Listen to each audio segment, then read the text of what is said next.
राजघाट क्यों नहीं पहुंचे सऊदी के प्रिंस मोहम्मद बिन सलमान?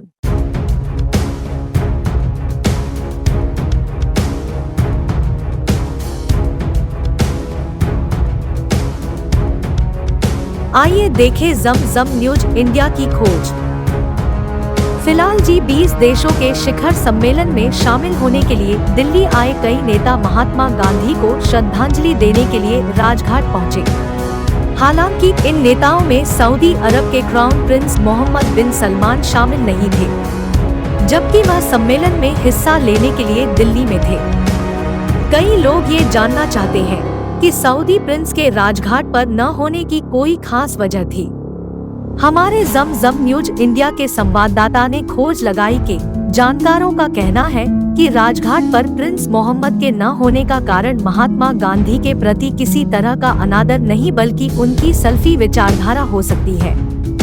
जामिया मिल्लिया इस्लामिया के Zakir Hussain institute of Islamic studies के पूर्व निदेशक प्रोफेसर अख्तरुल वासे कहते हैं, सल्फी या जिन्हें अहले हदीस कहते हैं, वो किसी तरह की समाधि या मजार पर नहीं जाते हैं।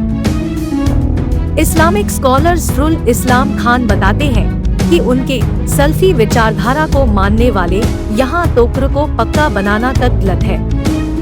इस्लामी न्यायशास्त्र यानी फिक़ह ज्यूरिस्प्रूडेंस के 5 प्रमुख सिद्धांत हैं: हनफी, शफी, मालिकी, हम्बली और जाफरी या फिक़ह जाफरी शिया समुदाय से संबंधित है। बाकी चारों सुन्नी समुदाय से जुड़े हैं।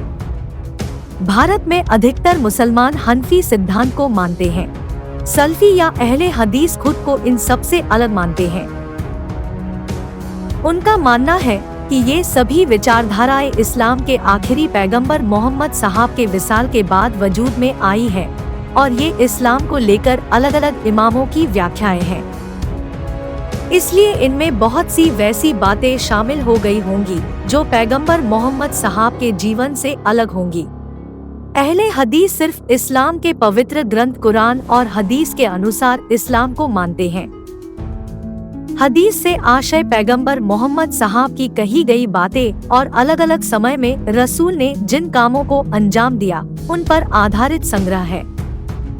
ज़फरुल इस्लाम कहते हैं कि 19वीं सदी में जब भारत में वहाबियत अहले हदीस या सल्फी विचारधारा का प्रसार होने लगा तो ब्रितानियों ने उसे गैर मुकल्लिद भी बुलाया, यानी वो जो किसी का अनुसरण नहीं करते हैं।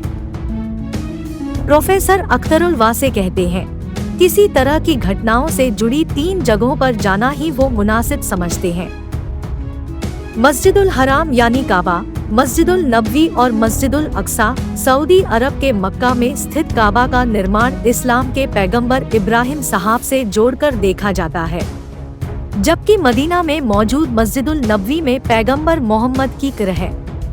मस्जिद अक्सा यरूशलेम में है और मुसलमान ये मानते हैं कि पैगंबर यहीं से अपने जीवन काल में जन्नत को गए थे।